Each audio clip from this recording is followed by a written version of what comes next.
Бұл 1979 жылы Мәскеу мемлекеттік университетінің жас, үмітке толы студенті Айгүл Афғанстанға шығыс романтикасын армандап барған еді. Ол бұл сапардың 11 жылдық тұтқындыққа, шынжырға, туған жермен толық байланысты үзуге айналатынын елестете де алмаған. КСРО да оны көптен жоқтап жерлеген болатын. Бірақ анасының жүрегі әлі күтіп тұрды. Бұл видеода тозақтан өткен, өзін жоғалтқан, бірақ күш тауып қайта оралған әйелдің жүректі ауыртатын тарихы баяндалады. Ол тауларда қалай аман қалғанын, неге туған үйдің табалдырығында орысша сөйлей алмағанын, және оның афған балаларының Ресейдегі тағдыры қалай болғанын білесіз. Бұл сенім, кешірім және отанға, анаға деген шынайы махаббат туралы әңгіме, ол кез келген кедергіден жоғары тұрады. Соңына дейін қараңыз. Бұл тағдыр сізді бей-жай қалдырмайды. 91 жылы Москва пәтерінің табалдырығын аттаған сәтте, анам бір ауыз сөз айтпай, аяғымның тұсына құлай түсті. Ол қызын танымады. Мен алдымда отырып қалған, иығы түсіп кеткен кемпірге қарадым, ал есімде әрқашан қалың қара шашты, көзінде жас оты бар әйел қалған еді. Бірақ ол не көрді? Бейтаныс, елес сияқты жүдеген, лас орамал киген, қолында тыртықтары бар, көзінде ешқандай өмір қалмаған әйелді. Мен аузымды ашып, ең қымбат сөзді шығарғым келді. Анашым. Бірақ еріндерім өздігінен дари тілінде афғандық сәлемдесумен жабылды. Барлығы жаман жиналыстан басталды. 79 жылдың қарашасы, Москва, МГУ, шығыстану факультеті. Мен 3-ші қатарда отырғанмын, ұйымымыздың хатшысы Ерлан Құсайынов таза үтіктелген көйлек киіп, дұрыс тұрып, демократиялық Афған республикасында жұмыс істеуге еріктілер жинау туралы жариялады. Афғанстан. Бұл сөз маған музыкадай естілді. Шығыс экзотикасы. Шаң басқан кітапханалық фолианттардың орнына нағыз мамандық бойынша жұмыс. 4 жыл бойы фарси мен дари тілдерін үйрендім. Фирдоусиді түпнұсқада оқыдым, суфи поэзиясы туралы курстық жұмыстар жаздым. Міне, бәрін өз көзіммен көру мүмкіндігі туды. Кеңес мамандарын сүйемелдеуге аудармашылар керек болды. Олар Афған халқына мектеп, аурухана, жол салуға көмектеседі. Командировка мерзімі небәрі жарты жыл. Жоғарылатылған стипендия, жеке қағазға жазба, бөлуге ұсыныс. Метте мансап армандаған маған бұл алтын билет еді. Сол күні ақ өтініш бердім, тіпті күйеу жігітім Айдармен ақылдаспадым. Ол заң факультетінде оқитын. 80-ші жылдың жазында үйленгелі жүрдік. Мен шешімім туралы айтқанда ол бозарып кетті. Айгүл, есің дұрыс па? Ол жаққа әскер кіргізіп жатыр ғой. Атыс басталып жатыр. Ойбай, Айдаршы, бәрі тыныш. Бізге көмек сұрап отыр. Мен Кабулда мамандармен бірге күзетте боламын. Жарты жыл өте шығады. Жазға қайтамын. Ол мені тоқтатпақ болды, бірақ мен қатты тұрдым. 22 жаста. Қызыл диплом жақын. Алда тұрған өмір.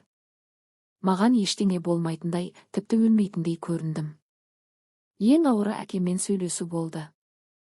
Әкем соғысты басынан өткерген. Берлинге дейін жеткен. Кеудесінде қызыл жұлдыз ордені екеу. Әкем әрқашан аз сөйлейтін, бірақ сол кеші ұзақ сөйледі. Қызым, жалындым саған, бар ма? Мен мұндай нәрселерді иісінен ақ сеземін. Ол жақта социализм құрылысы емес, соғыс басталып жатыр. Нағыз соғыс. Әке, не деп тұрсың? Қандай соғыс? Біз үкіметке тәртіп орнатуға көмектесеміз. Бәрі осы. Ол маған отқа қолын сұққан баланы қарағандай қарады. Сосын ауыр күрсініп терезеге қарай бұрылды. Мен 5 жыл соғыстадым, мұның қалай басталатынын көрдім. Алғашында тәртіп орнатамыз дейді. Сосын күніне 200 адамды жерлейді. Бірақ сен ересексің, өзің шеш. Тек біл, ол жақта пионер лагер емес. Бірақ мен ештеңе естігім келмеді. Қолымда нағыз өмірге, шытырман оқиғаға, жарқын мансапқа жолдама бар еді.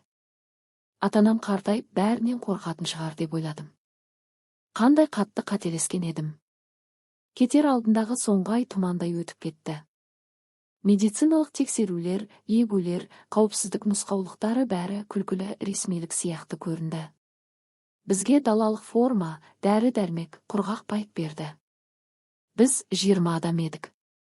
Аудармашылар, дәрігерлер, инженерлер бәрі жас, бәрі ынталы. Чемодан жинағаным есімде.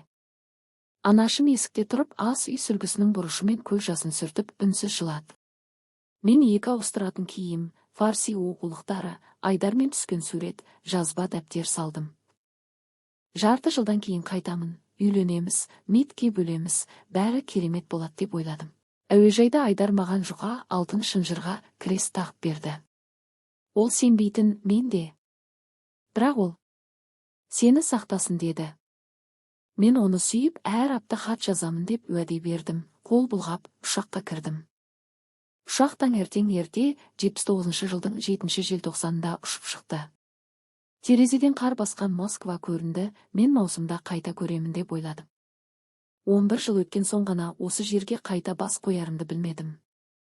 МГУ студенті, Айдардың қалыңдығы, майдангердің қызы сол Айгүл Сүлейменова Афған тауларында өледі деп білмедім. Оның орнына басқа адам туады. Бірақ әзірге терезеден қарап күліп тұрдым, алда тек шытырман ғана бар еді.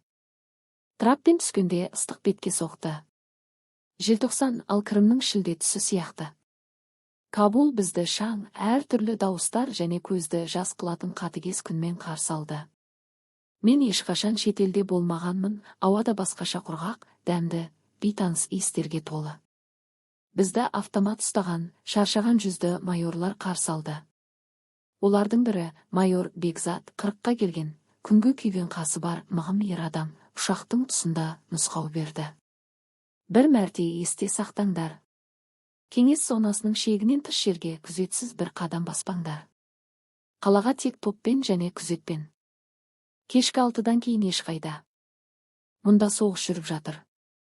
Москвада сендерге, әрине, айтпаған. Біз бір-бірімізге қарадық. Қандай соғыс? Бізге дос үкіметке көмектесуге бара жатырмыз деді ғой. Бекзат күлді. Иә, дос үкіметке, бірақ халықтың жартысы оны құлатқысы келеді. Маджахеттер провинцияның көп бөлігін бақылауда. Әр түн сайын атыс, жарылыс. Сондықтан көздеріңді ашып жүріңдер. Бізді кеңес өкілдігінің жатақханасына орналастырды. 2 адамдық бөлме, дәлізде жуынатын орын, терезелерде тор. Сусымалым Ләйла Мархабаева болды. Ленинградтан келген медбике, беліне дейін өрілген ақсары шашты көңілді қыз. Алғашқы күндері инженерлер тобында аудармашы болдым, суару жүйесін жобалады. Кабул мекемелеріне бардым, Афан әріптестермен сөйлестім. Менің дәрім жеткілікті деңгейде еді, бірақ жергілікті акцент әу баста құлақты қинады. Кабул 200-ді қала еді. Орта ғасыр мен әрең-әрең заманауи әрекеттер қоспасы. Балшы қошаулар мен кеңестік 5 қабатты үйлер, паранжа киген әйелдер мен джинс киген қыздар. Ескі базар кілем, дәмдеуіш сататын, жаңа үкімет ғимараты, тараки портреттермен. Мен бұл қалаға бірден ғашық болдым, оның жарқын түстеріне, қою иістеріне, адамдардың жүздеріне. Кешке Ләйламен қалашық аумағында серуендеп, Айдарға ұзақ хат жазатымын. Қымбаттым, сен елестете алмайсың, мұнда қаншалықты әдемі. Айналада таулар шығыс ертегісінің декорациясы сияқты. Адамдар мейірімді, көмекке риза. Жұмыс қызық. Мен шынымен пайда келіп жатқанымды сеземін. Қатты сағынамын, бірақ уақыт тез өтіп жатыр. Тағы 5 ай қалды. Бірақ байқамауға тырысқан алаңдатар белгілер де болды. Түнде жарылыстар, алыстағы тұнжыр дыбыстар, қала үстінде айналатын тікұшақтар, әр қиылыста блокпосттар және көзқарастар. Кей адамдар бізге сондай үнсіз өшпенділікпен қарайтын, арқамнан суық жүгіріп өтетін. Бірде ата-анама сувенир алуға базарға бардым, әшекейлі қорап таңдап, сатушымен саудаласып тұрсам, артымнан біреудің қатты, ажырамайтын көзқарасын сездім. Бұрылдым. Топтың ішінде қара сәлде киген ер адам тұр. Көзін алмады, көзқарасында суық, бағалаушы, адамгершіліксіз нәрсе бар еді. Күзетші Мұрат менің шошығанымды байқады. Тез кетеміз. Жолда сұрадым. Не болды? Байқаушы. Мақсатты іздейді, жүздерді, бағыттарды жаттайды, сосын моджахеттерге береді. Әсіресе әйелдерді байқайды, жас, қарусыз, оңай алады. Сен үшін жақсы баға бар.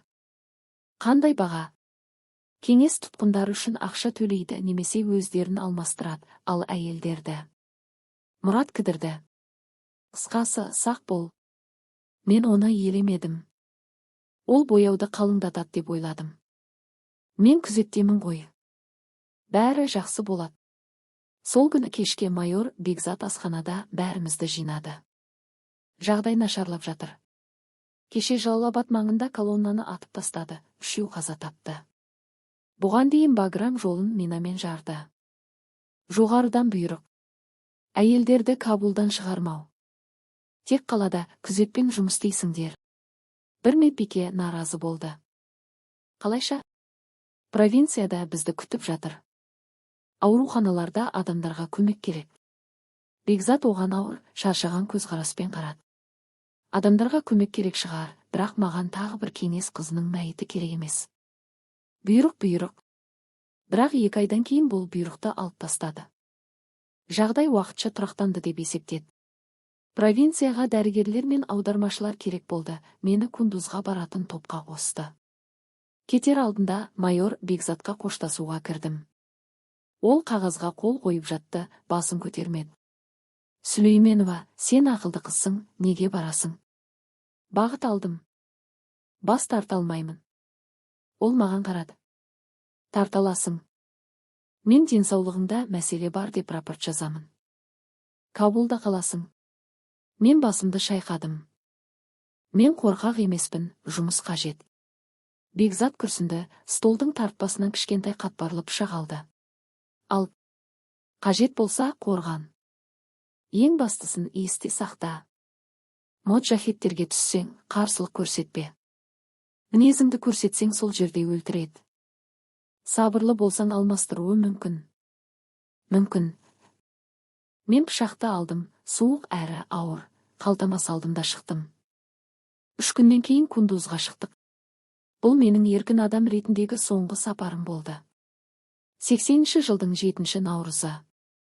Бұл күнді есте сақтадым, өйткені қарсаңында Кабулда 8 наурызды шампан, жылы тосттар, гитара әндермен атап өттік. Ал келесі күні Кундузға баратын жүк көлігіне отырдым. Алдыңғы өмірім тыныш үзіліп қалды. Біз 7 адам едік. 3 медик. Ләйла Мархабаева, дәрігер Сұлтан Лұқманұлы, медбрат Виктор. 2 инженер.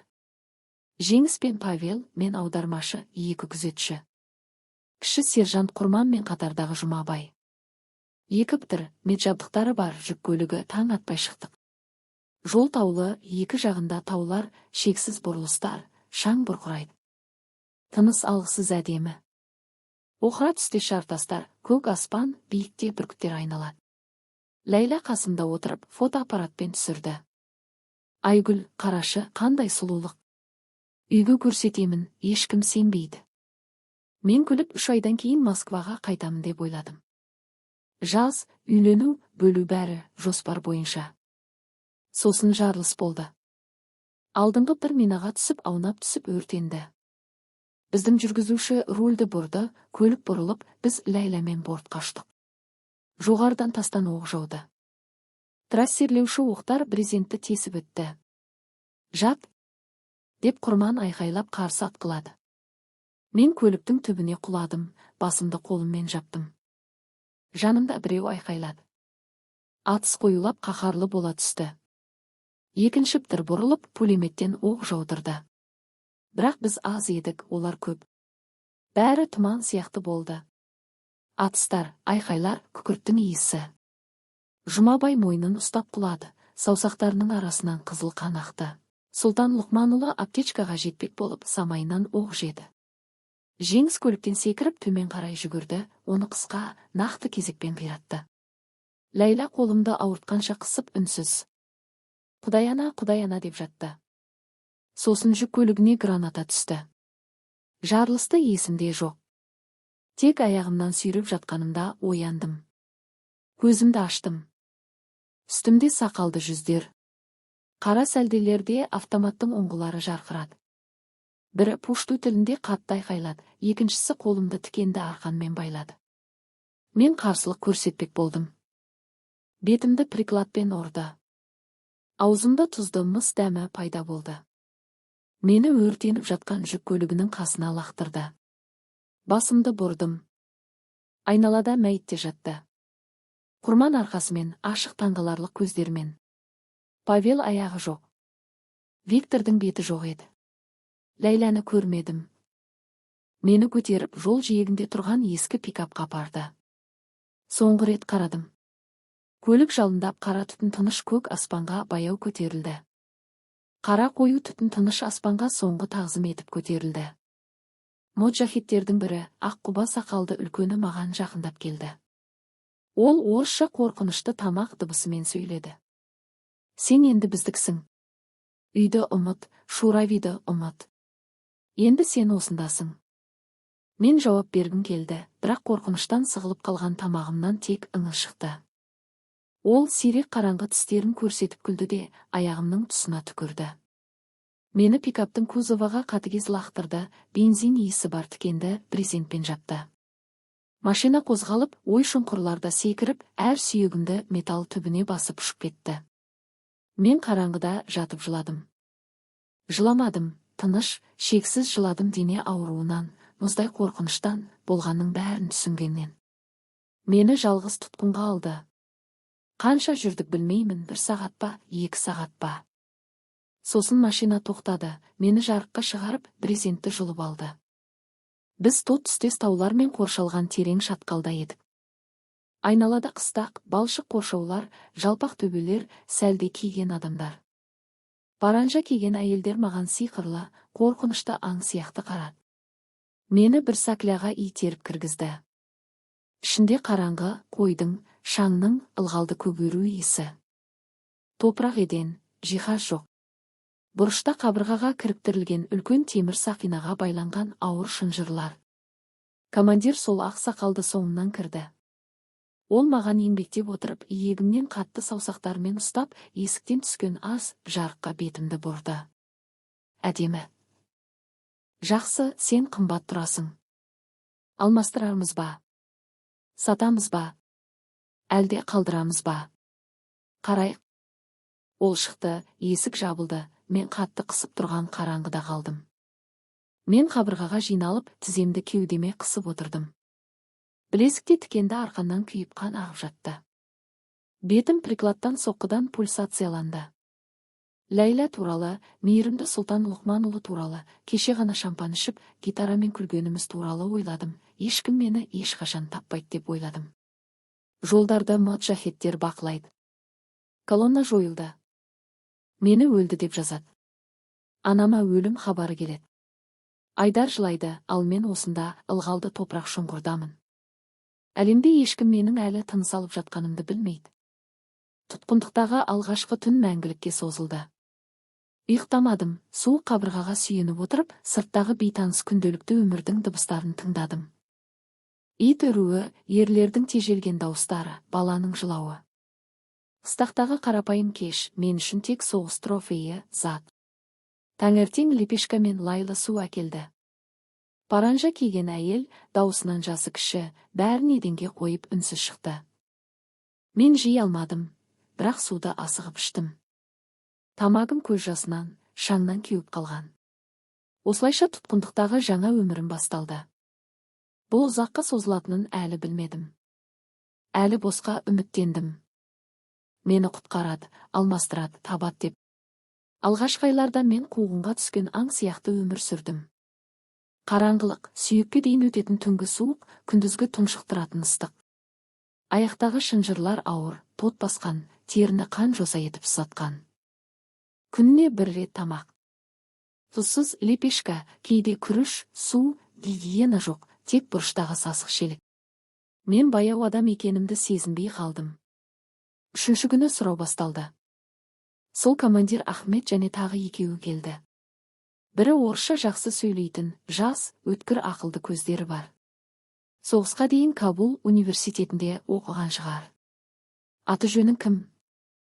Айгүл. Айгүл Сүлейменова. Кабулдағы Шурави базалары қайда? Мен ешқандай база білмеймін. Мен аудармашымын. Білім беру орталығында жұмыс істедім. Өтірік айтасың. Әскер туралы айт. Қанша? Қайда тұр? Білмеймін. Мен азаматпын. Әскери нысандарға жібермейтін. Мені ұрды. Алдымен бетке, сосын денеге. Өлтірмейтіндей зақымдалған тауар арзан, бірақ мен ауырсынып, қорланғандықтан айқайлап тоқтатуды жалындым. Мен шындықты айттым. Мен шынымен әскери жоспарларды, бөлімдердің орналасуын білмедім. Мен тек азаматтық мамандардың аудармашысы едім, бірақ оларға бұл мүмкін емес көрінді. Әр кеңес азаматы бірдеңе білет деп сенді. Бір аптадан кейін Ахмет қолын бір сілтеді. Пайдасы жоқ, ештеңе білмейді. Алмастырамыз. Мені тыныш қалдырды. Уақыт жабысқақ мағынасыз ағып жатты. Мен күндерді есептеуге тырыстым, қабырғаға таяқшамен белгі салдым. 10, 20, 30. Сосын шатастырып тоқтаттым. Осы қараңғылықтағы жалғыз сәуле тамақ әкелетін кәрі афған әйел еді. Ол орысша білмейтін, бірақ кейде лепешканы көбірек қалдыратын немесе алма келетін. Бірде есікте кідіріп, дари тілінде бірдеңе сыбырлады. Акцент қалың, таулық. Сосын түсіндім. Қашпауға тырыспа, қызым. Мұнда орыс әйелдерді мал сияқты сатады. Саған әлі бақытты екенсің. Бірақ мен қашу жоспарын ойластырып жүрдім.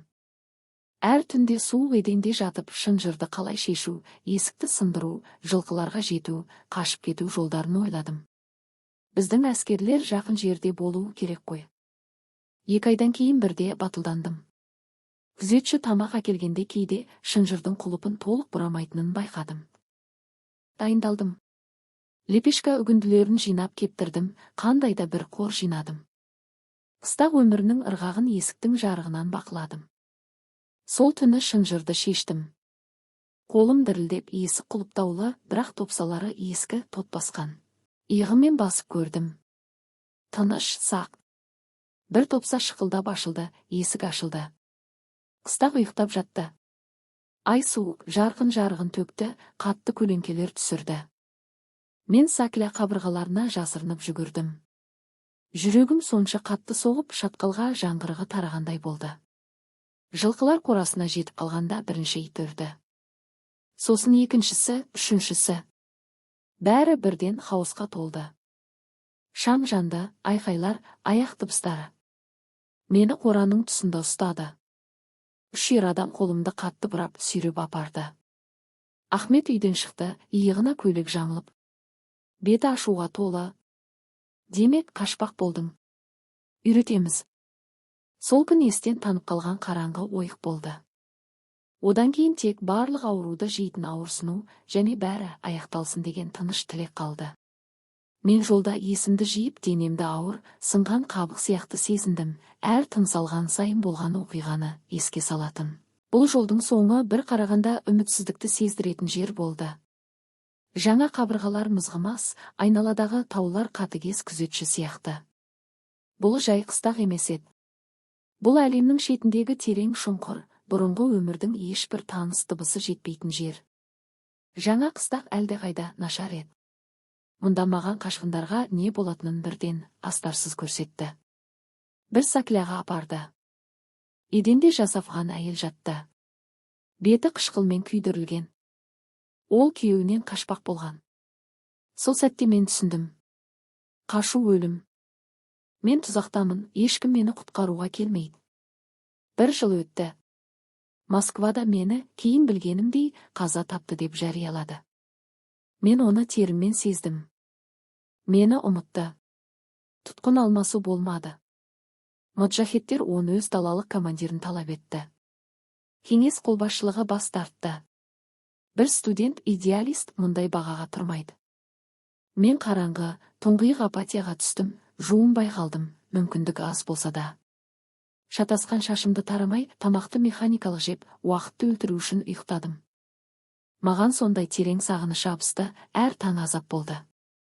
Не үшін ояну керек? Кәрі афған әйел, тамақ әкелетін оның аты Бибігүл бірде әдеттегіден ұзағырақ қалды. Ол маған еңбектеп отырып, өрескел қолымды әжімді алақанына алды. Тыңда мені, қызым. Сен жассың, күштісің, берілме. Мұнда өлуге болады, иә, бірақ өмір сүруге болады, аман қалуға. Мен оған үмітсіздік пердесі арқылы қарадым. Ол әжімге толы, тісі жоқ, ауыр жұмыстан арқасы бүкірейген, бірақ көздері тірі, жылы. Мұнда қалай өмір сүру керек? Деп сыбырладым. Бәрі сияқты, күн сайын. Өзіңе орын тап, өзіңді қажет еткіз. Сонда өлтірмейді, сатпайды, түсінесің. Мен бірден емес, бірақ түсіндім. Егер өмір сүргің келсе, тұтқын болуды тоқтатуың керек. Бұл бейтаныс, қатыгез әлемнің бір бөлігі болуың керек. Бұл менің сенген барлық нәрсеге, бұрынғы өміріме опасыздық еді. Бірақ тірі қалу үшін жалғыз мүмкіндік осы еді. Мен ауыр науқастан кейінгі сияқты баяу өмірге қайта оралдым. Алдымен өзімді ретке келтірдім, мүмкіндігінше. Шелектің аз суымен бет қолымды жудым, саусақпен шашымды тарап, өрімге өрдім, Бибігүлден сабын сұрадым. Ол әкеліп мақұлдап басын изеді. Жақсы, демек өмір сүруді шештің. Дұрыс. Сосын одан маған үйретуін сұрадым. Дұрыс тілге үйретуін сұрадым. Менің университеттегі дәрен кітаптық әдемі әдеби тіл болатын. Ал мұнда қатты диалектпен сөйлейді, дыбыстарды жұтып, сөздікте жоқ сөздерді қолданады. Бибігүл бірден келісіп қуана қабылдады. Күнде тамақ әкелгенде бірнеше минутқа қалып, біз сөйлесетінбіз. Ол маған тұрмыстық сөздерді үйретті, айтылымымды түзетті. Бір айдан кейін қарапайым әңгіме жүргізе алатын болдым. 3 айдан кейін айналадағының бәрін дерлік түсінетімін. Қыстақ командирі Ахмет өзгерісті байқады. Бірде ол жас аудармашымен бірге менің түрмеме кірді. Сен біздің тілді үйреніп жатырсың деп естідім. Не үшін? Мен арқамды түзе көзіне туа қарадым. Пайдалы болу үшін. Егер сөйлей алсам, көмектесе аламын. Не көмектесесің? Мен шығыстанушы болып оқыдым, шөптерді, медицина негіздерін білемін, емдей аламын. Бұл жартылай шындық еді. Бір курста шығыс медицинасын оқығанмын, теория. Кітаптағы құрғақ жолдар. Бірақ маған мүмкіндік қатты керек болды, мен оны ұстап алдым. Ахмет ойланып қалды. Қыстақта дәрігер емес, тіпті фельдшер де жоқ еді. Ең жақын аурухана 2 күндік жолда. Адамдар ұсақ жарадан, инфекциядан қинап өлетін. Жақсы, не істей алатыныңды көрсет. Егер шықсаң емдейсің. Шықпасаң қайта шұңқырға. Келесі күні мені бір командирдің ұлына апарды. 5 жас шамасындағы бала. Қызбада жанып сандырап жатты. Анасы қасында жылап отыр. Мен қарадым. Тамағы қызыл, қабыну. Ангина. Дәрі жоқ, тек кітаптан қалған түсініктер. Бал мен лимон сұрадым. Жоқ болды, бірақ Бибігүл ұқсас нәрсе әкелді. Шөп қайнатпасымен кепкен жидек. Мен жылы сусын жасадым, анасын сағат сайын ішкізуге мәжбүрледім, маңдайына су компресс қойдым. 3 күн 3 түн оның төсегінен ұзамадым. Егер өлсе, мені өлім күтіп тұр еді. Бірақ 4-ші күні қызба түсті. Бала көзін ашып, әлсіз. Тамақ деді. Анасы аяғыма жығылып, қолымды сүйді. Ахмет келіп, ұлына қарап қысқа ғана бас изеді. Сен қаласың, қыстақ адамдарын емдейсің. Бірақ қашуға тырыссаң, өз қолыммен өлтіремін. Сол күннен бастап өмірім өзгерді. Мені түрмеден Бибігүлдің үйіндегі кішкентай бөлмеге көшірді. Қарапайым афған киім берді. Көйлек, шалбар, орамал. Шынжырды шешті, бірақ мені қатаң бақылап тұрды. Мен емші болдым. Жөтел, безгек емдедім, жараны тазаладым. Бұлдырдым. Көп нәрсені білмейтімін, бірақ жолда үйрендім. Бибігүл ұстазым болды. Қай шөп іш ауыртса, қай қайнатпа жараны жазса көрсетті. Мен тұнбалар, майлар жасадым. Кейде ауырып жатқанның қасына отырып, қолын ұстап қана отырдым, ол да жеткілікті болды. Адамдар маған басқаша қарай бастады. Тұтқын кәпір қыз емес, хаким емші. Әйелдер кездіргенде бас изейді. Балалар жүгіріп келіп тізесін қанатып алған жерін маған емдететін. Ахметтің қатынасы да өзгерді. Достыққа жетпесе де менен пайда көретін болды. Бірде ол үкімет әскермен ұрыста алған терең жарақатпен келді. Мен үнсіз тазалап таңғыш салдым. Ол қимылымды бақылап сосын сұрады. Шынжыр шешілгенде неге қашпадың? Сен ақылдысың, әрекет етуге болар еді. Мен оның көзіне қарадым. Қайда қашамын? Тауға шықсам өлемін. Кеңестіктер алыс, жолдар сендердікі. Мен осында өмір сүруді таңдадым. Ол күлді. Дұрыс таңдау. Сен ақыры өмір деген не екенін түсіндің. Социализм туралы балалық ертегі емес, нағыз өмір. Күшті ақылды ғана аман қалады. Сен күштісің. Тағы 2 жыл өтті. Мен қыстақ өмірінің ырғағына үйрендім. Таңертең музиннің азанын, тұзсыз лепешканың дәмін, ашы жасыл шайды, қатал жүздерді, алғашқыда жабайы көрінген әдет ғұрыптарды. Бірақ әр түнде ұйықтар алдында оймен Москваға ұшатымын. Қар басқан арбатпен жүремін, студенттік асханада кофе ішемін. Айдар мен Воробьев тауынан шамдарға қараймын да, жастыққа тығылып, ешкім естімесін деп жылаймын. Мен өмір сүрдім, бірақ еркін болмадым. Сосын Ахмет маған бәрін төңкеретін ұсыныспен келді. Айгүл, сен ақылды, пайдалы әйелсің. Мен сені 4-ші әйел етіп алғым келеді. Қорғаласың, құрметтесіз. Балаларың менікі болады. Келсесің бе? Мен бас тартсам өмірімді қиюы мүмкін екенін білдім. Өлтіруі, құлдыққа сатуы, өз адамдарына беруі мүмкін. Келісім бұрынғы барлық нәрсеме.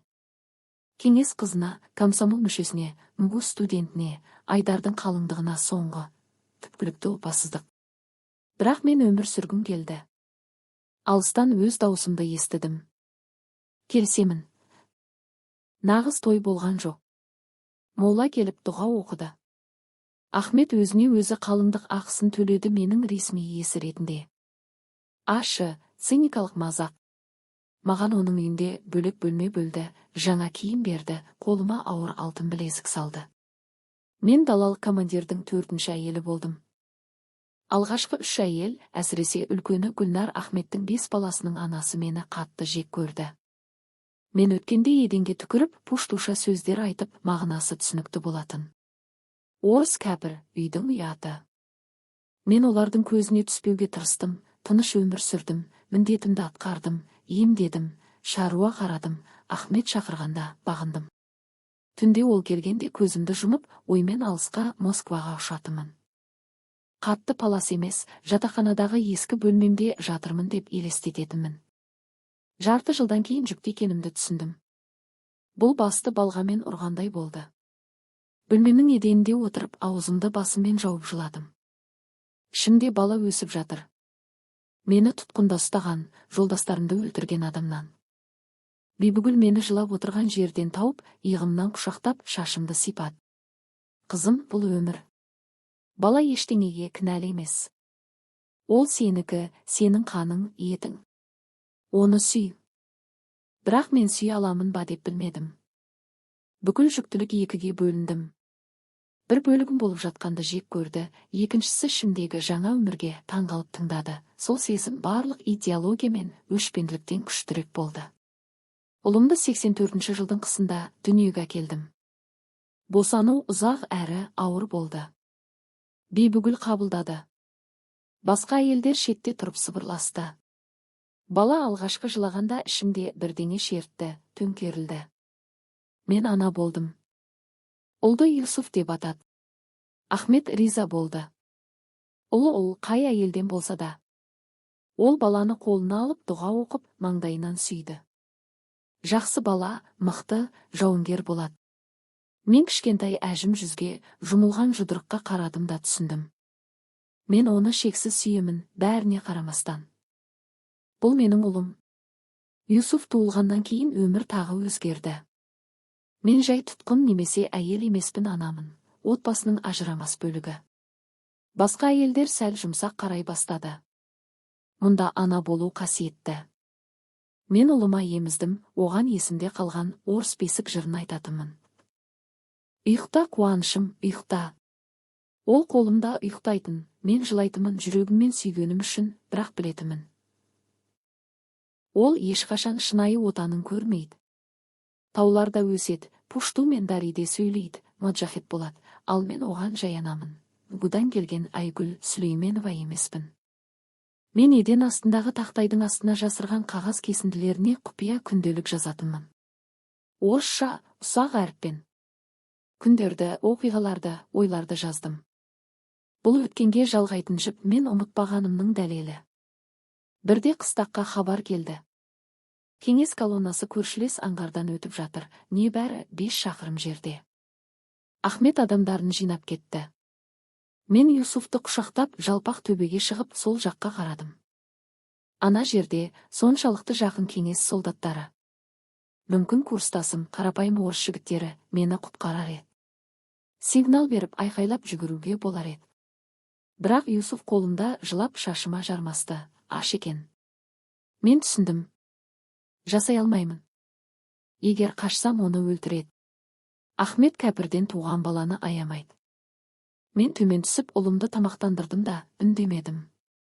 Кешке Ахмет майданнан қайтып келді.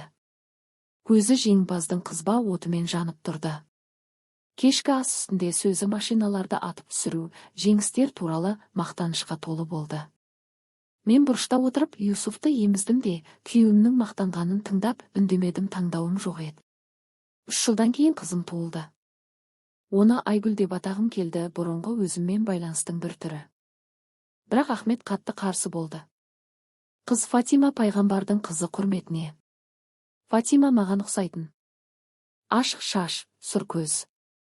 Юсуф әкесіне тартқан. 2 бала 2 якор мені кез келген шынжырдан мықты ұстап тұрды. Мен оларға құпия орысша үйрететімін, ешкім жоқта сыбырлайтымын. Ана, үй, қар, Москва. Юсуф күліп қайталайтын. Фатима тек бұлдырлайтын. Бірақ мен тоқтамадым. Оларда менің шынайы өзімнен бірдеңе қалсын деп. Жылдар ағып жатты. 84-ші, 5-ші, 6-ші. Ахмет кейде қосатын радио арқылы жаңалықтардың үзіндісін ұстайтынмын. Кеңес әскері әлі Афғанстанда. Ана туралы ой бір күнде тастамады. Оған енді 55-ке келген шығар. Ол қалай? Тірі ме? Қызы үшін әлі жылай ма? Әлде өлді деп қабылдап ашы, бірақ реше шындықпен келіскен бе? Мен оны оймен көретімін. Ақ шашты, иығы түскен, жалғыз зиратқа қарай жүріп, менің атым жазылған қабірге гвоздика шоғын қоятын. Ал мен мыңдаған шақырымда тірімін, балаларды еміземін, бұлақтың мұздай суында киім жуамын. Афған әйелінің өмірін сүремін, өзімдік емес, бөтен, мәжбүрлі өмір. Кейде түнде балалар тыныштағанда, Ахмет кезекті рейдке кеткенде, еден астынан күнделікті алып, 5 жыл бұрынғы жазбаларды қайта оқитынмын, әрең танитынмын өзімді. 8 наурыздағы шампан туралы, таулардың сұлулығы, социализмнің пайдасы туралы жазған қыз өлген. Қалғаны ана, далалық командирдің әйелі, еркіндіктің дәмін ұмытқан әйел. Бірақ мен әлі есімде сақтадым ең маңызды дұға сияқты. Горький көшесі, 23 үй, 41 пәтер. Бұл бұрынғы өмірімнен қалған жалғыз нәрсе еді. 87 жылы бәрі бір мезгілде құлай бастады да, өзгере бастады. Радиодан кедергі арқылы хабар келді. Горбачев кеңес әскерін Афғанстаннан шығаруды жариялады. Мен құлағыма сенбедім. Тағы қайталады, анығырақ.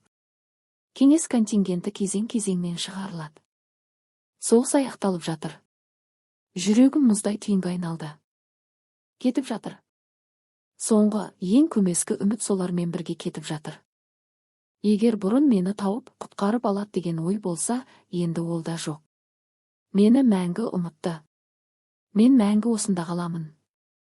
Бір кеш Ахмет жоқта, көрші қыстақтан 14 жастағы жіңішке, ақылды көзді бала жасырын келіп тұрды. Ол тауар мен жаңалық таситын жеткізуші еді. Сен орыссың ба? Деп сыбырлады айналасына қарап. Мен сақтандым, бас изедім. Мен қалаға хат жеткізе аламын. Онда тұтқындарға көмектесетін адамдар бар, бірақ ақша керек. Тынысым тарылып қалды. Соңғы мүмкіндік. Соңғы сабан. Алтын беремін. Білезіктер. Тек жеткіз деп дем алдым. Сол түні дірілдеген қолмен Юсуфтың сабағына арналған қағаздан ұрлап алған кесіндіге қысқа хат жаздым. Ұсақ жазып орын үнемдедім. Менің атым Айгүл Сүлейменова. 1980 жылдың наурызынан бері тұтқын. Хайрабад қыстағындамын, Кундуз провинциясы. Көмектесіңдер, жалындым. Хатты Ахметтің үйлену тойына сыйлаған ауыр алтын білезіктермен бірге бердім. Ол қазынаны көйлегінің астына жасырып қараңғыға сіңіп кетті. Мен бір апта, 2 апта, 1 ай күттім. Күнде сырттағы әр дыбысқа құлақ түрдім, мені алып кетуге келеме. Әр түнде сенбейтін Құдайға жалбарындым хат жетсін деп. 2 айдан кейін бала табылды. Оны сондай күйде әкелді, қарауға ауыр еді. Көмек көрсету әрекеті оған қарсы шықты. Ахметтің адамдары хатты да алтынды да тапты. Бақытсыз бала білгеннің бәрін айтып берді. Ахмет түнде келді. Беті эмоциясыз, суық, өтпейтін маскаға айналған. Қолында сол қағаз кесіндісі. Бұл сенікі ме? Дауысы тыныш әрі қорқынышты. Мен сөйлей алмадым, тек бас изедім. Одан әрісі қорлық пен дәрменсіздік құйынына айналды. Оның ашуы дауыл емес, мұздай лавинадай басты. Ол сатқындық, ұят, бәрін тастап кеткін келгені туралы айқайлады. Мен ақталмадым, қорғанбадым. Ішім босап қалды. Тек бір ауыр дерлік бейжай соңын күту қалды. Осылай жақсырақ шығар деп ойладым. Бірақ аяқталуы басқа болды. Ол тоқтады. Тынысы ауыр, тегіс емес. Соңғы сөздері әр соққыдан анық есімде қалды. Сен балалар үшін тірі қаласың. Бірақ тағы қайталанса, олар опасыздық жасағанның не болатынын көреді. Бұл қорқыту емес, үкім еді. Қаруы жұдырық емес, менің балаларымның нәзік өмірі. Ол кетті. Юсуф жүгіріп келді. Кішкентай, қорқып қолымнан тартты. Ана, тұр. Мен оны құшақтап, кішкентай жүрегінің соғуын сездім. Фатима бесікте ұйықтап жатты. Ұлым шашымды сипап, кішкентай алақанымен жасымды сүртті. Жылама, ана, мен сені қорғаймын. Оған 5 жас еді. Келесі күн алаңға бәрін жинады, сол балада әкелінді. Халық алдында Ахмет оның тағдырын жариялады, қорқынышты, бірақ олардың заңы бойынша әділ. Мен Юсуфтың қолынан ұстап тұрдым, жер аяғымнан тайып бара жатқандай сезілді. Мен көзімді алмай қарадым, әр секунд сайын соңғы үмітім өліп жатты. Оның өлімі жай жаза емес еді, ол менің еркіндікке әр қадамының бағасын көрсететін айна болды. Сол минуттан бастап ішімде бірдеңе сынды да тынышталды. Айқайлау, шақыру, күресу ниеті құрғап, жанымның түбінде суық ауыр тасқа айналды. Мен қарапайым әрі қатыгез шындықты түсіндім. Менің әр әрекетім енді басқа біреудің өмірімен төленеді. Өзімдікіне дайын едім, бірақ кінәсіздің өміріне емес. Мен үндемеуді таңдадым, мойынсынудан емес, үмітсіздік стратегиясынан. Мен төзуді шештім. Күн сайын, жыл сайын балаларды сақтау үшін өмір сүруді, уақытпен кездейсоқтыққа ғана үміт артып, бір күні осы темір шеңбер өздігінен ашылады деп күтуді. Сол уақытқа дейін жай өмір сүру, жүрегімді қамалға айналдырып, жеңіс туралы ойды да тыйым салдым. Кеңес әскері тезірек кетті. 89 жылдың ақпанында соңғылары кетті. Радиодан генерал Громовтың сөзін естідім. Біздің міндет орындалды. Интернационалдық борыш атқарылды. Мен бөлмемнің еденінде отырып дауыстап жыладым. Олар кетті. Бәрі кетті. Мен жалғыз қалдым. Бірақ нағыз тозақ олар кеткеннен кейін басталды. Моджахеттер ортақ жау болмаған соң бір-біріне қаһармен түсті. Қыстақ бекініске айналды. Ахмет үйде әрең көрінетін, басқа далалық командирлермен ұрыста жүрген. 1-2 күн келіп тамақ, таза киім сұрап, өлі сияқты ұйықтап қайта кететін. 90 жылы 3-ші қызымыз Айнап туылды. Мен оны жалғыз, ешкімнің көмегінсіз босандым. Мейірімді Бибігүл 1 жыл бұрын қайтыс болған. Хат оқиғасынан кейін басқа әйелдер маған көмектескісі де келмеді. Мен өзім істедім. Кіндікті кестім, нәрестені жудым, еміздім. 3 бала. Юсуфқа 7, Фатимаға 4, Зайнап жаңа туылған. Олардың бәрі афғандық пушту мен дариде сөйлейді, Құран сүрелерін жатқа біледі, басқа өмірді елестете алмайды. Мен кейде Юсуфқа қар туралы айтатынмын. Ол түсінбейтін. Қар деген не, ана? Аспаннан ақ су түседі, суық, жұмсақ. Жерді толық жауып, бәрі аппақ, таза болады. Ол күлетін. Ондай болмайды. Су ылғалды ғой, ақ болмайды. Мен қыңырланбадым. Оған Москва ертегі ойдан шығарылған әңгіме еді. Оның әлемі таулар, қыстақ, соғыс, әке туралы естелік. Сосын үйреншікті әлем жарыла бастады. 90-шы жылдың күзінде Ахмет үйде сирек болды. Оның отрядтары басқа командирлермен шексіз қанды шайқастарда.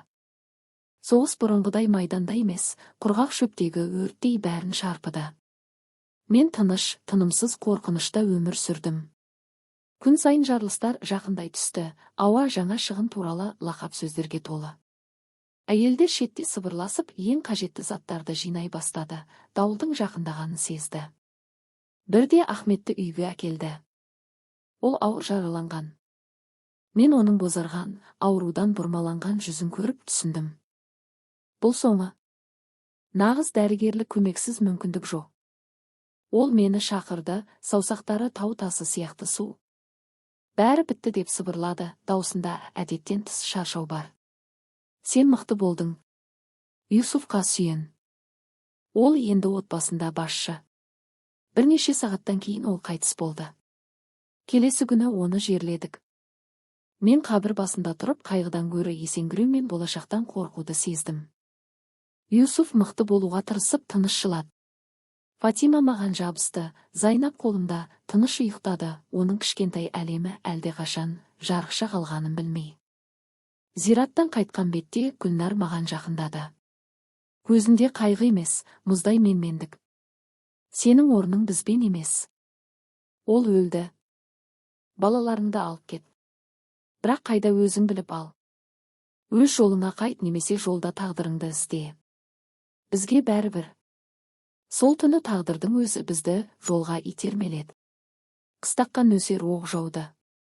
Атыстардың жарығы, гүрсеткен дыбыс, айқайлар. Қараңғыда ұшқан металдың ысқырығы астында мен балаларды құшақтап, жанған үйлерден алыстап, тау жаққа ешқайда қарай жүрдім.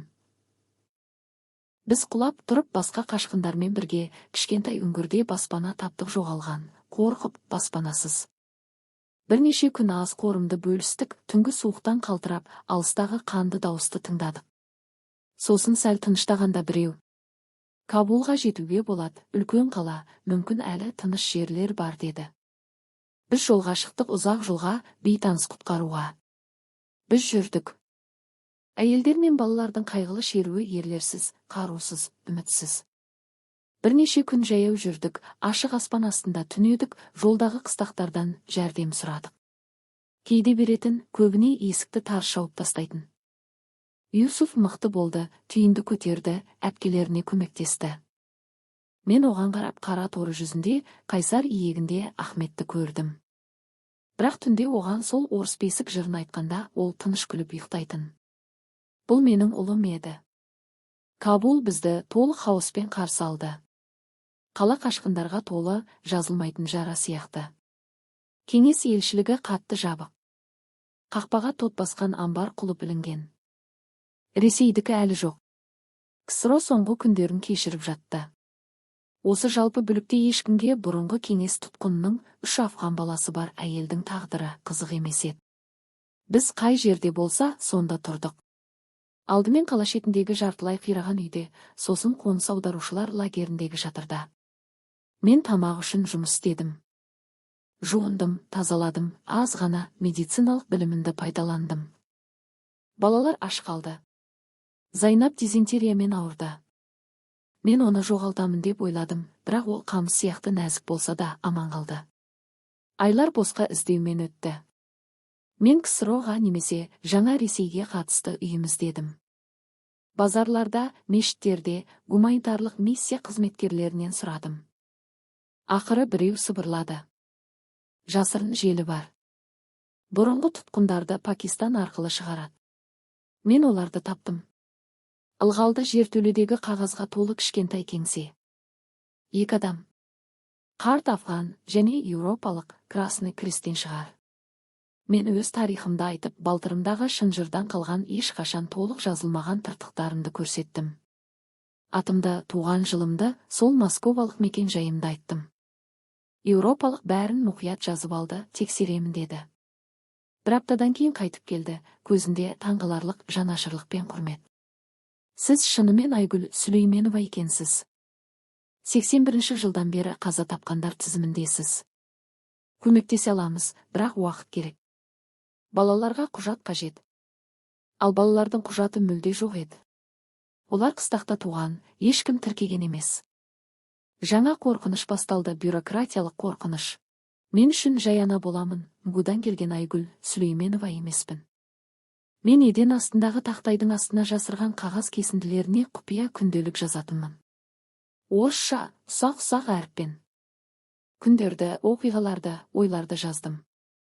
Бұл өткенге жалғайтын жіп, мен ұмытпағанымның дәлелі еді. Бірде қыстаққа хабар келді.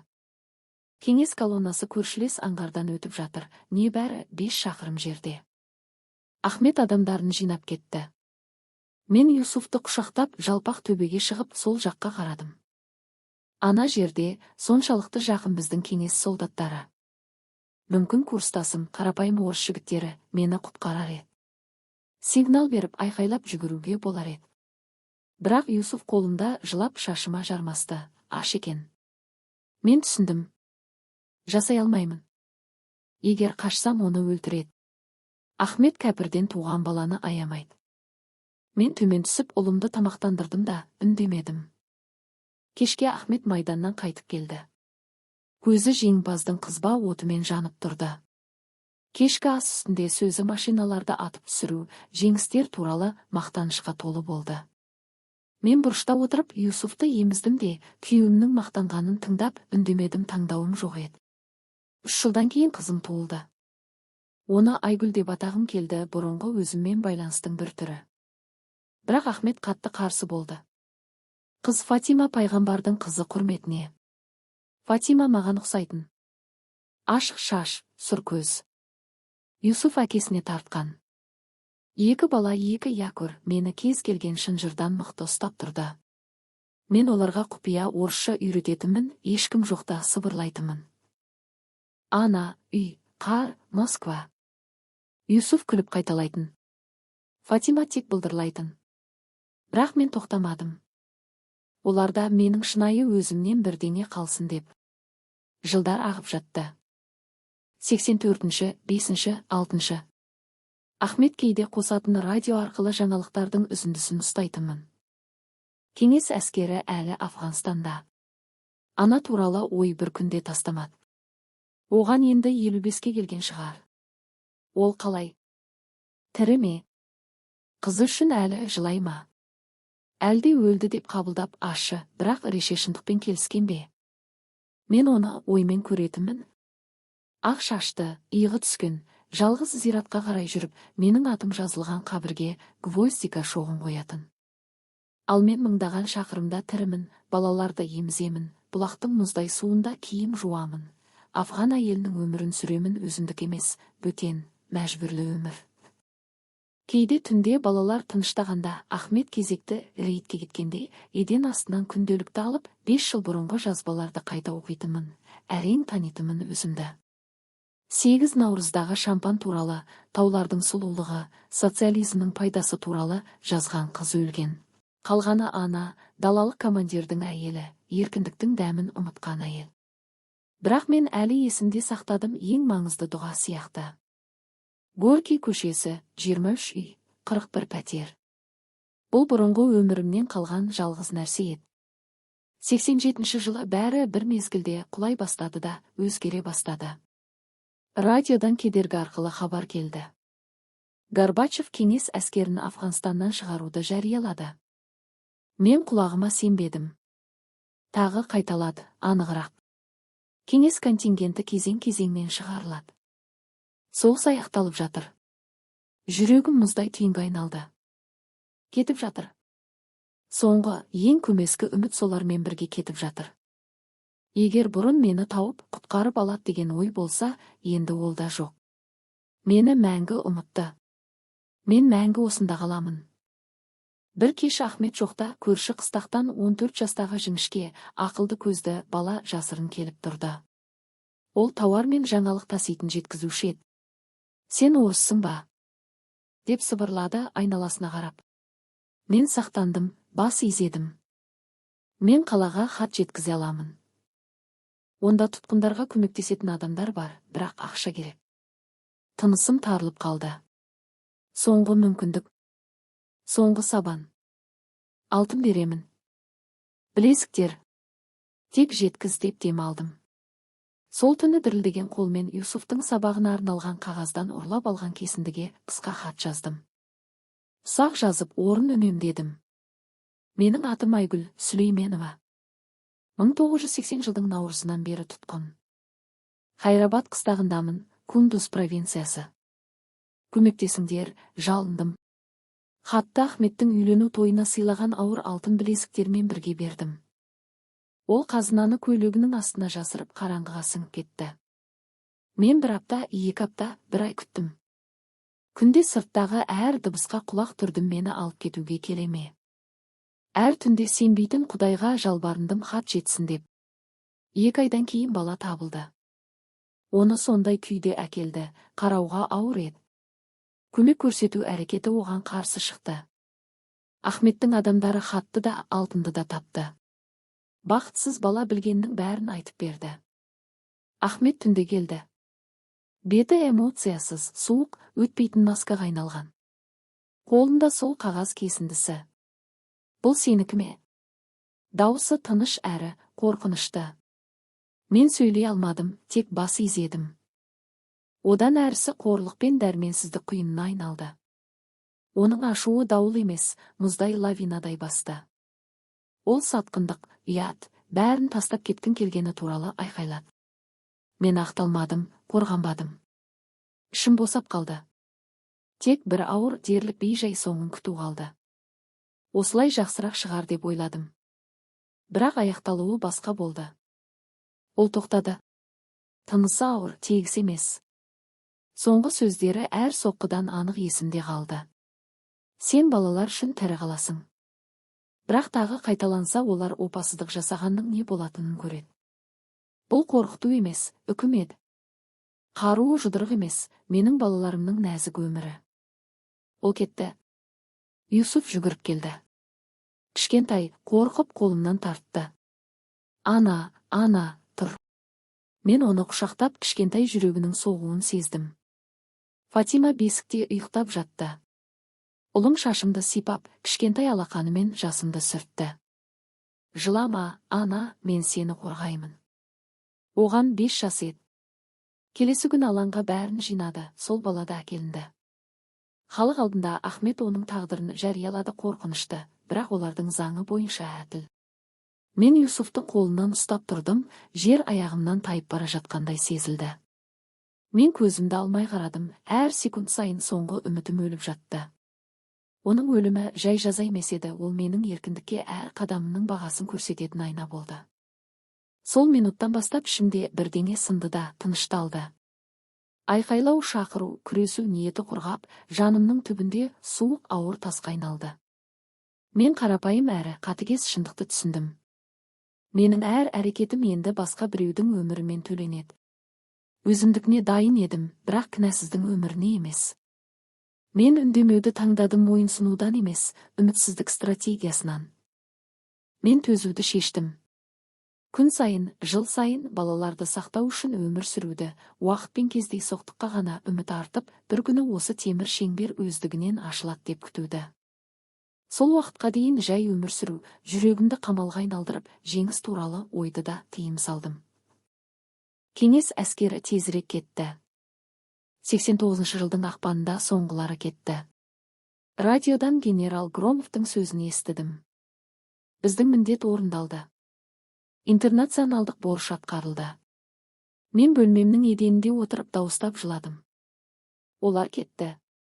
Бәрі кетті. Мен жалғыз қалдым. Бірақ нағыз тозақ олар кеткеннен кейін басталды. Моджахеттер ортақ жау болмаған соң бір-біріне қаһармен түсті. Қыстақ бекініске айналды. Ахмет үйде әрең көрінетін, басқа далалық командирлермен ұрыста жүрген. Бір-екі күн келіп тамақ, таза киім сұрап, өлі сияқты ұйықтап қайта кететін. 90-шы жылы 3-ші қызым Зайнап туылды. Мен оны жалғыз, ешкімнің көмегінсіз босандым. Мейірімді Бибігүл 1 жыл бұрын қайтыс болған. Хат оқиғасынан кейін басқа әйелдер маған көмектескісі де келмеді. Мен өзім істедім. Кіндікті кестім, нәрестені жудым, еміздім.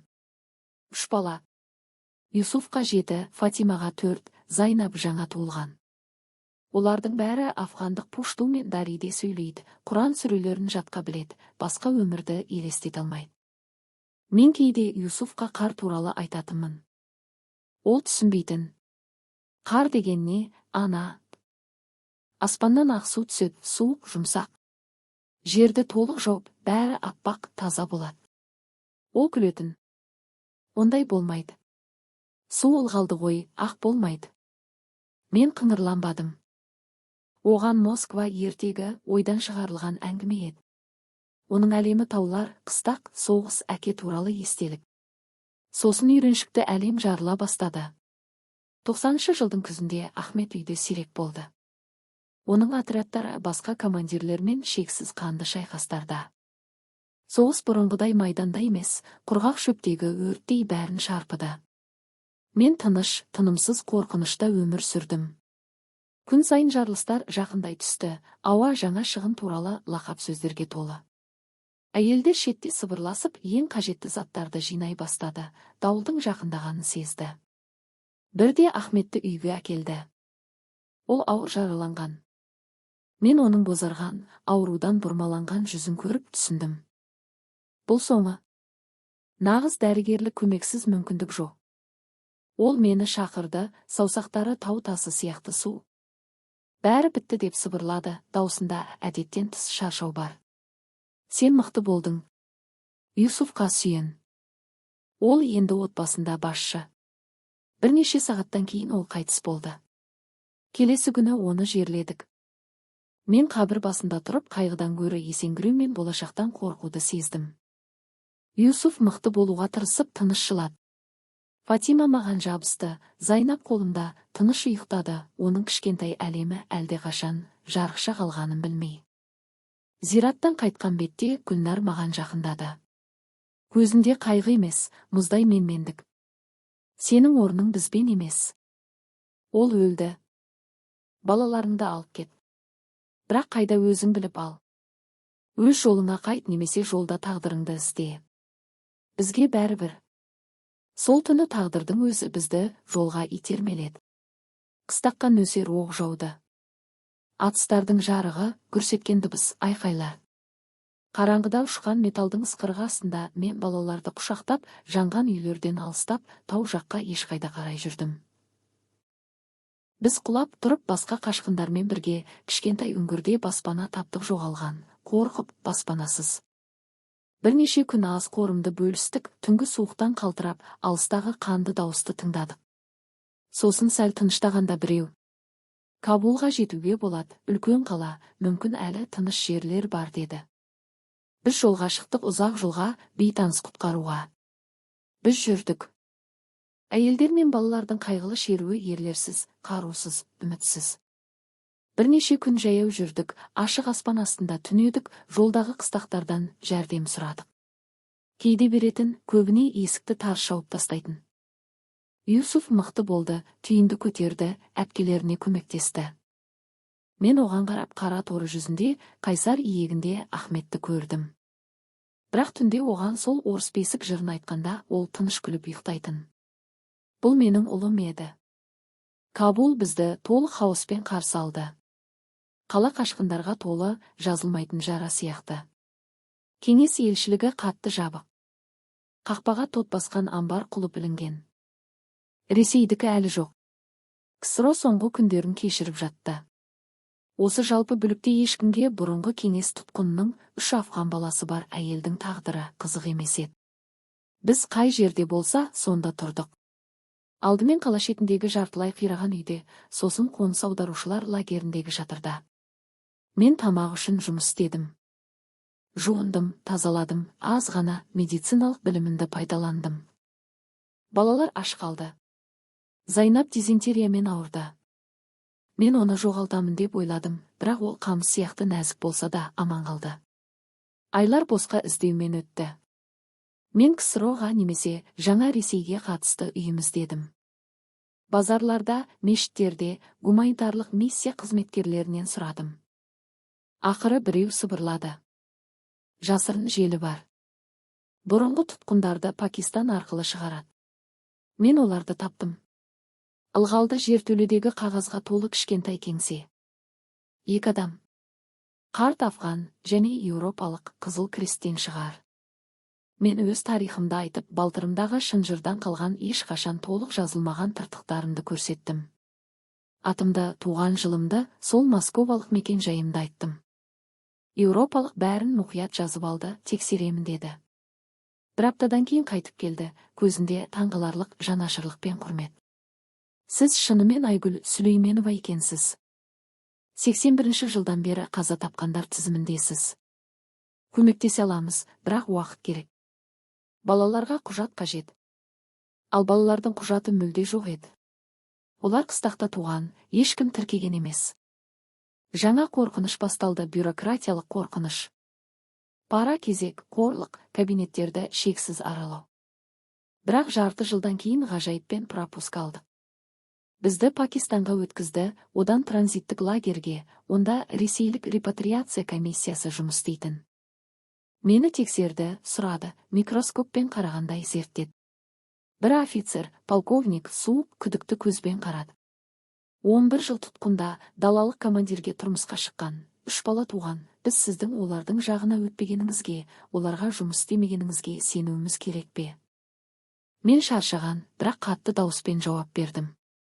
Мен ешкімнің жағына өткен жоқпын. Мен аман қалдым. Әскер туралы, жоспар туралы ештеңе білмедім.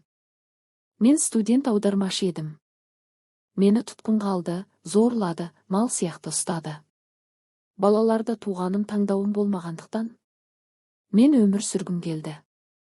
Ол бірдеңе жазып папканы қатты жапты. Қарайық, тексереміз. Бәрі таза болса жібереміз.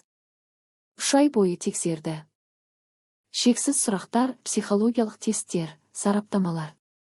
Балалар не болып жатқанын түсінбеді. Юсуф, неге бөгде ағалар анаға айқайлайды? Деп сұрады. Фатима түнде жылады.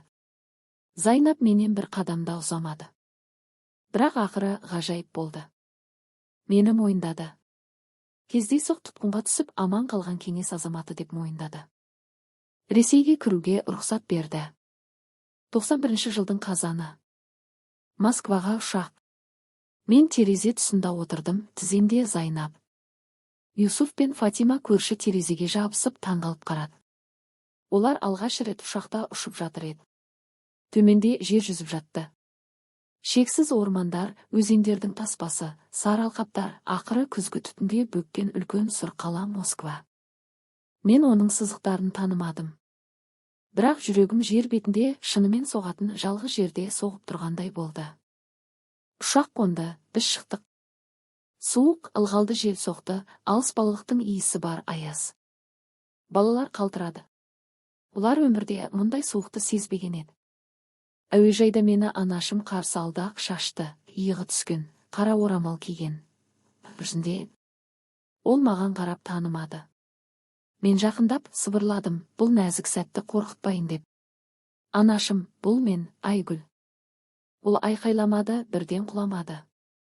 Алдымен көзі кең ашылды, онда сенбеушілік, шок, сосын шексіз, барлығын жейтін ауру жарқ етті. Сосын ғана үнсіз құлай бастады. Мен үлгеріп ұстап алдым. Анашым жедел жәрдем машинасында есін жиды, көзін ашып, үстімдегі жүзімді көріп тағы үнсіз жылады. Мен оның құрғақ қолын ұстап тамағымдағы түйіннен өтіп. Мен тірімін, анашым. Мен қайта оралдым. Мен үйдемін деп сыбырладым. Ол сөйлей алмады, тек жылап дірілдеген саусақтарымен бетімді, шашымды, мойнымды, иығымды сипады мен шынымен өзім бе, әлде қайғының миражы ма деп тексерді. Балалар қорқып маған жабысты. Юсуф дари тілінде. Ана, бұл әйел кім? Деп сұрады. Мен жауап бердім, дауысым дірілдеп. Бұл сенің әжең. Ол түсінбеді. Оның әлемінде ана жағынан әже деген ұғым жоқ еді. Отбасы әкенің отбасы. Бізді үйге апарды. Горький көшесі, 23 үй, 41 пәтер. Мен баспалдақпен көтерілдім, әр баспалдақ естелікте тұнжыр жаңғырықпен қайтады. Сол қабырғалар, сол периласы қыры, бірақ бәрі басқаша кішірейген, өңі қашқан, қалың бұлыңғыр әйнектен қарағандай. Пәтерде қарттық, дәрі және ұзақ жалғыздықтың иісі тұрды. Анашым жалғыз тұратын. Әкем ол жылап айтқандай 85-ші жылы кейін инфаркттан қайтыс болған. Қызым өлді деген хабарды көтер алмаған. Интернационалдық борышты өтеу кезінде қаза тапты деп айтқан олар. Ол мені менің бөлмеме апарды. Бәрі мұражай сияқты сақталған. Төсек кітап сөресі, ескі жазу столы. Оның үстінде шыны астында МГУ студенттік билетім жатты. Мен оны қолыма алдым. Сарғайған суретте иығынан өрілген қалың өрімді қыз күліп тұр. Мен онда өзімді танымадым. Балалар жаңа үйді абайлап зерттеді. Юсуф ыстық батареяны ұстап қолын тартып алды.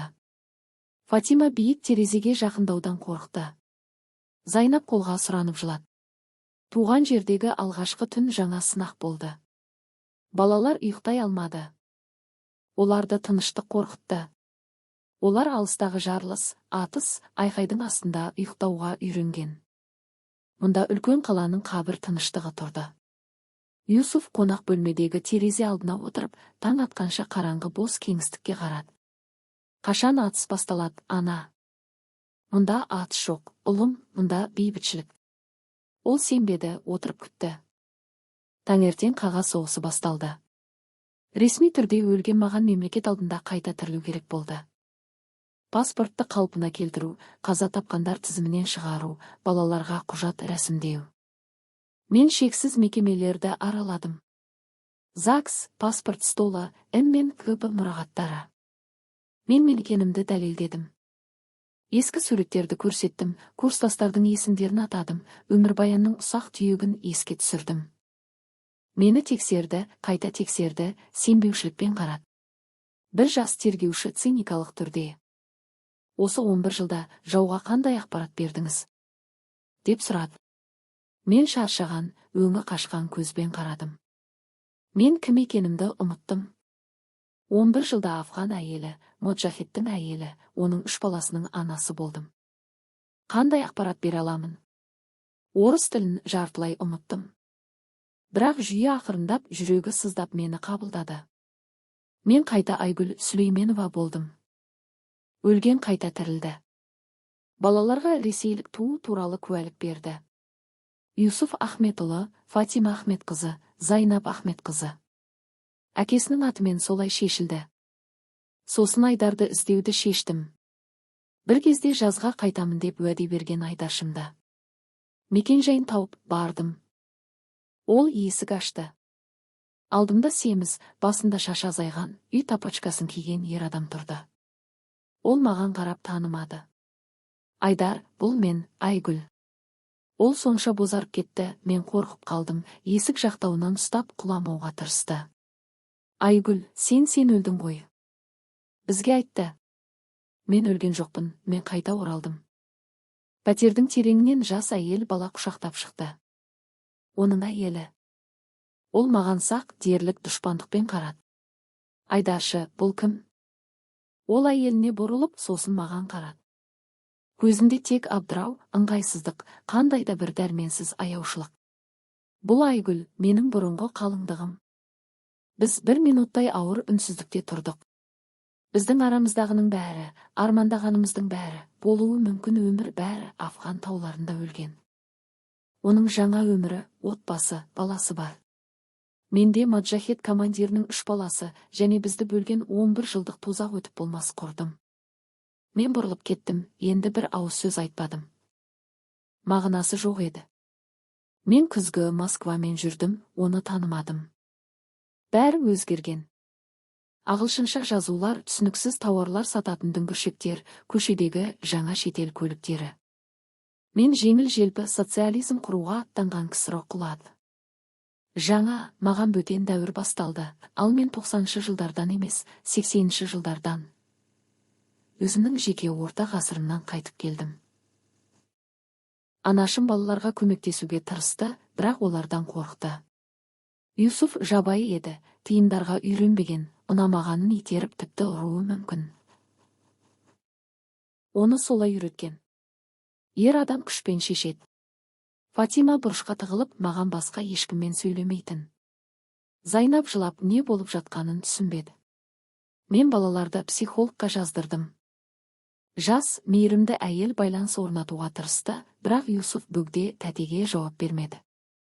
Фатима үндемеді, тек кішкентай Зайнап баяу жылады. Психолог мені бөлек сөйлесуге шақырды. Балаларыңызға уақыт керек. Көп уақыт.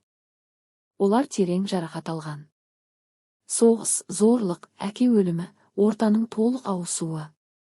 Әсіресе Юсуфта посттравматикалық бұзылыс белгілері бар. Агрессия оның қорғану тәсілі. Ұзақ, мұқият жұмыс керек. Ал менше? Деп сұрадым тыныш. Ол маған шексіз жанашырлықпен қарады. Сізбен әсіресе.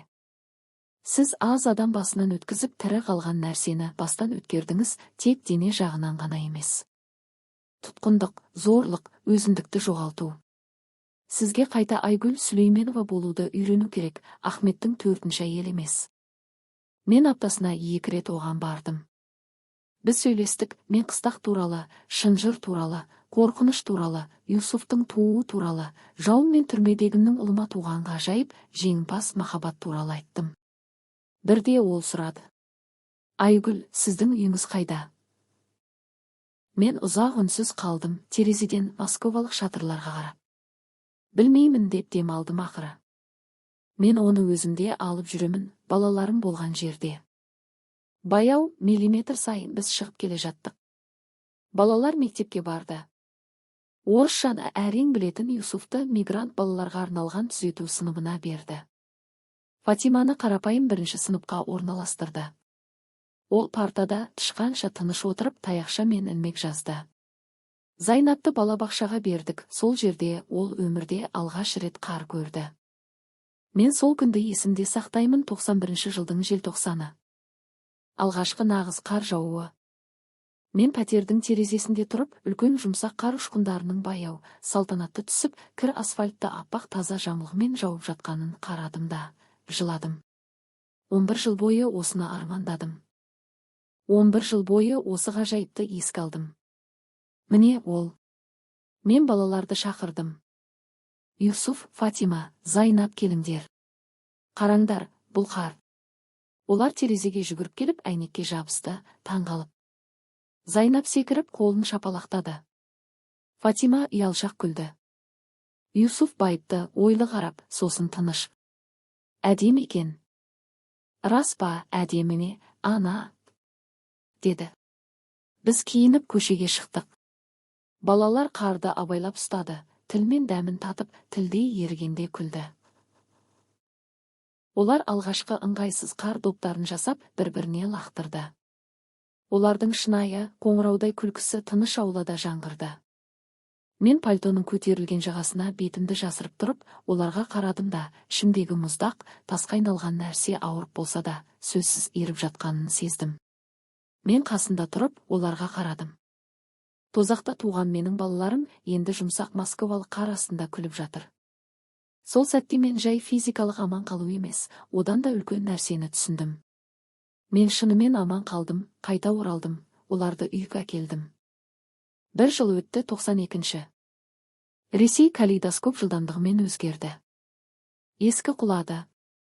Оның обломкаларында жаңа, түсініксіз нәрсе гөрлеп құрылып жатты. Мен де өзгердім. Маған 35 еді, бірақ өзімді 60-тай сезіндім. Шашымда ақ жіптер, көзімде терең әжімдер, қолымда тері ландшафтының бір бөлігіне айналған тыртықтар.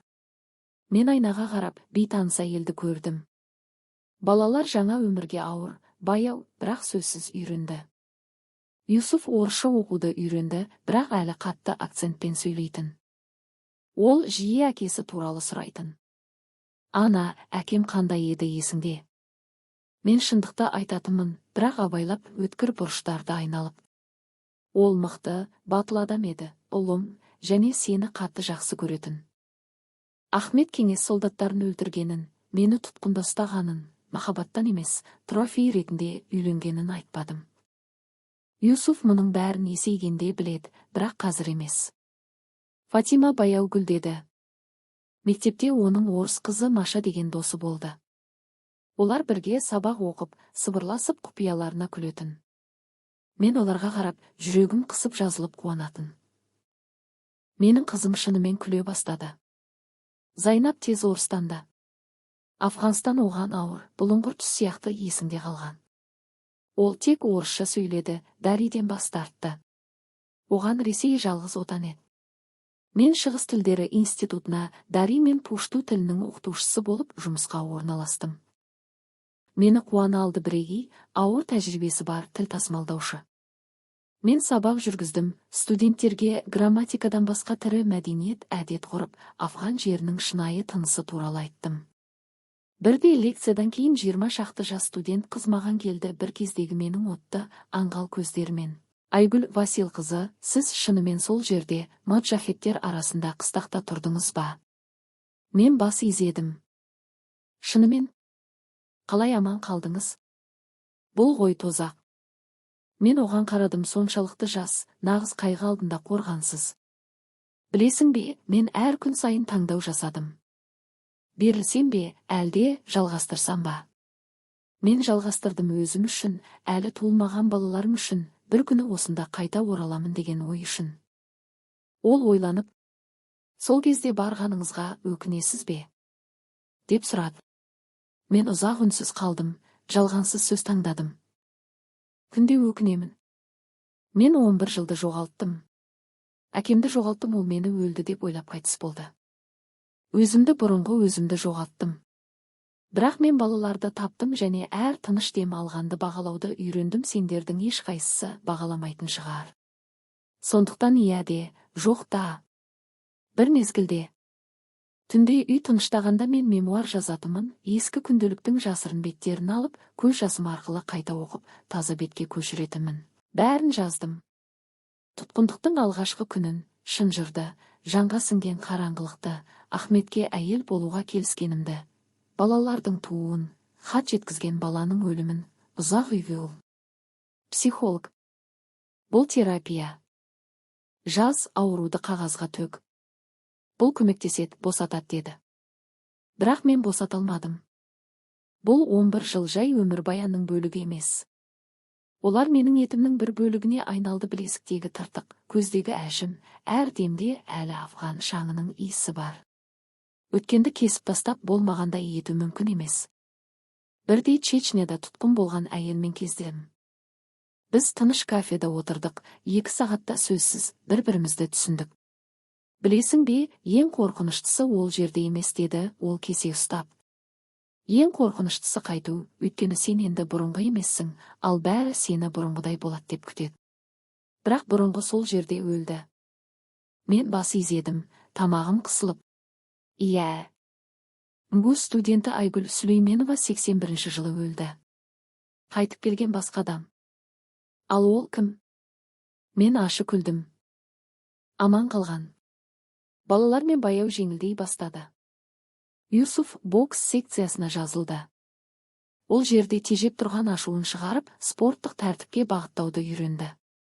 Бапкер мақтады. Балада талант бар, жауынгер мінезі, алысқа бара алады. Фатима бастауыш сынып мұғалімі болуды армандады. Ол төзімді, мейірімді, мектепте артта қалған балаларға көмектесті.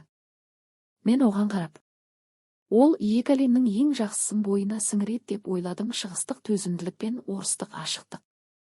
Зайнап нағыз ерке болды. Ұлдармен жүгірді, ағашқа өрмеледі. Оны паранжа киген бағынбайтын қыз елестету мүмкін емес. Ол жаңа, еркін өмірдің баласы. Анашым 94 жылдың көктемінде ұйқыда тыныш қайтыс болды. Мен таңертең таптым. Жүзі тыныш, ақыры әкеммен кездесті дегендей. Жерлеуге аз адам келді, ескі көршілер, бірнеше алыс туыс. Мен табыт жанында балалардың қолынан ұстап тұрдым. Юсуф иығыма қолын қойды, енді дерлік ересек алақан. Ана, жылама. Әже енді жәннатта. Ол орысша сөйледі, бірақ әлі афғанша ойлады. Оған өлім соңы емес, өту еді. Жерлеуден кейін пәтерде әдеттен тыс гүлдей бос жаңғырық орнады. Мен ас үйде отырып суыған шай іштім, балалардың сабақ оқып жатқан сыбырын тыңдадым. Әдеттегі өмір мен 11 жыл бойы армандаған сол өмір. Жазда біз паркке бардық. Юсуфқа 14, Фатимаға 11, Зайнапқа олар жолдарда жүгірді, күлкілері ауада жаңғырды. Мен орындықта отырып оларға қарадым, осы әлеммен сусындадым. Зайнап жүгіріп келіп қолымнан тартты. Ана, қарашы, қандай гүлдер. Үзіп алсақшы. Болмайды, күн шуағым, олар бәріне арналған. Бәрі тамашалау үшін. Ол бас изеп қайта жүгірді. Юсуф қасыма отырып ұзын аяғын созды. Ол өсті. Оның жүзінде Ахмет айқын көрінді. Бірақ көзі менікі терең, сәл мұңлы. Ана, сен бақыттысың ба? Деп тыныш сұрады. Мен оған қарадым, қара шашындағы күн сәулесінің ойнауына. Білесің бе, ұлым, мен кинодағыдай бақыт дегенді білмеймін. Мен тым көп нәрсені жоғалттым, жеңіл қуаныш сезіну үшін. Бірақ мен тірімін, сендер тірісіңдер, біз біргеміз. Бұл соншалықты көп, басқа бақыттың қажеті жоқ шығар. Ол ойланып балалықпен, бірақ ер адамша қатты құшақтады. Мен сені жақсы көремін, ана. Мен де сені жақсы көремін, Юсуф. Біз солай құшақтасып отырдық. Айналада московалық өмір гүрледі, жаздың шабылған шөп иісі келді. Мен аман қалдым, тозақтан өттім, қайта оралдым бүтін емес, бірақ тірі, 3 баламен, естелікпен, денеде де, жанда да тыртықтармен. Бірақ мен үйде едім, ақыры үйде. Бүгін маған 68 жас. 10 жылдықтар өтті, бірақ әлі кейде түсімде Афған тауларын көремін, пышақ жүзі сияқты өткір, шексіз көк аспан астында. Муззиннің созылған азанын естимін, көмірде пісіп жатқан лепешканың иісін сеземін. Суық терге малынып оянып, алғашқы қимыл қолымды білезігіме созу, темірдің суық тиюі бар ма деп тексеру. Юсуф бокс бапкері болды, орыс қызы Светаға үйленді. Олардың 2 баласы бар. Илья мен Анна. Ол тамаша әке, мұқият жар. Кейде Афғанстан балалық шағы туралы сөйлесеміз. Ол аз есінде, бірақ есіндегіні қасиетті дүние сияқты сақтайды. Фатима бастауыш сынып мұғалімі. Ол мигрант балалары көп мектепте жұмыс істейді, оларға жаңа өмірде орын табуға көмектеседі. Ол мұның қандай екенін біледі. Татар ұлтының мейірімді жігітіне тұрмысқа шықты. 2 қызын орыс пен шығыс мәдениетіне құрметпен тәрбиелейді, олар қайшы келмейді, бір-бірін толықтырады деп көрсетеді. Зайнап журналистика факультетін бітірді. Ол репортер. Соғыс, зорлық, тұтқындықтан өткен әйелдер туралы мақала жазады. Менің тарихым маған бағыт берді, әлемге біз сияқтылардың дауысын жеткізу дейді. Мен әлі оқытушы болып жұмыс істеймін, Афғанстанды түсінуді қалайтындарға курс жүргіземін, жаңалықтар призмасы арқылы емес, адам тағдырлары призмасы арқылы. Студенттерге соғыстың қорқынышын да, сол жердің өшпес сұлулығын да, соғыс ең бірінші қарапайым адамдарды мүгедек ететінін де айтамын. Менің мемуарым жарық көрді. Кітап атауы жай ғана 11 жыл. Мен громкий атау қаламадым. Бұл жай менің тарихым шынайы, әдемілеусіз. Кейде мені афғандықтармен кездесуге шақырады, соғысқандармен, жолдастарын жоғалтқандармен, әлі ұмыта алмағандармен. Біз отырып шай ішеміз, сөйлесеміз. Олар мені сөзсіз түсінеді, мен оларды түсінемін. Жақында бірақ шашты ардагер сұрады. Айгүл Василқызы, сізді тұтқында ұстағандарды кешірдіңіз бе? Мен ұзақ терезеге қарадым, алғашқы қар ұшқындары айналып жатты. Біліңіз бе, кешірім тым биік, дерлік қол жетпес сөз. Мен Ахметті ұрланған жылдар үшін, шын жыр үшін, қорқыныш үшін ол менің екінші терім болып қалған кешіре алмаймын. Бірақ мен оған балалар үшін ақырында өз қатыгез логикасында маған аман қалуға, сол әлемнің бір бөлігі болуға, сосын одан кетуге мүмкіндік берген үшін ризамын. Бұл кешірім емес, қабылдау. Болғанның бәрін өзімнің бір бөлігі ретінде қабылдау. Қазір мен московалық пәтердің ас үйінде отырмын. Терезеден кешкі қар баяу түсіп жатыр. Зайнап хабарласты, демалыста немерелермен келетінін айтты. Юсуф кеше Ильяның алғашқы байсалды турнирде жеңгенін хабарлады. Фатима жаңа сурет жіберді, қыздары, менің немерелерім коньки теуіп күліп тұр. Мен осы суреттерге қарап, тыныш, сабырлы толқын басымнан асып кетеді. Бәрі бекер болмаған. 11 жылдық тозақ мені осы өмірге, осы адамдарға келді. Үйің қайда? Деп маған көп рет сұрады. Енді мен жауапты білемін.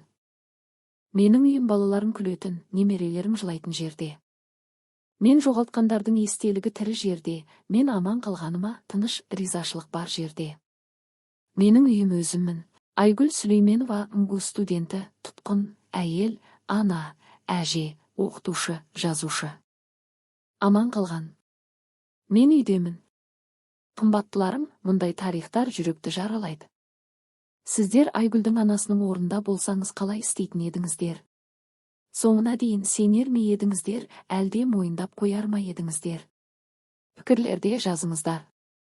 Өміріңізде үміт үзілгенде ғажайып құтқарған жағдай болды ма? Біз мұнда бір үлкен отбасы сияқтымыз. Бір-бірімізді жақсы сөзбен қолдайық. Сіздердің көрермендеріңіз үшін арнайы баталық дұға. Уа, Раббым, мына жолдарды оқып отырған әр адамды берекеңмен қамты. Олардың үйіне тек жақсы хабарлар келсін, балалар мен немерелері әрқашан туған табалдырыққа жол тапсын. Періште қорғаушылары отбасыларын қиындықпен ажыраудан сақтасын, осы әңгіменің батырын құтқарғандай. Уа, Алла, бүгінгі күнге және ұзақ жылдарға саулық бер, жақындарыңа да. Егер бұл тариф жүрегіңізге тисе, видеоны досыңызбен немесе жақыныңызбен бөлісіңіз. Бұл баталық пен жарқын үміт жалғаса берсін. Әлемде жақсылық тағы бір тамшы артық болсын. Амин.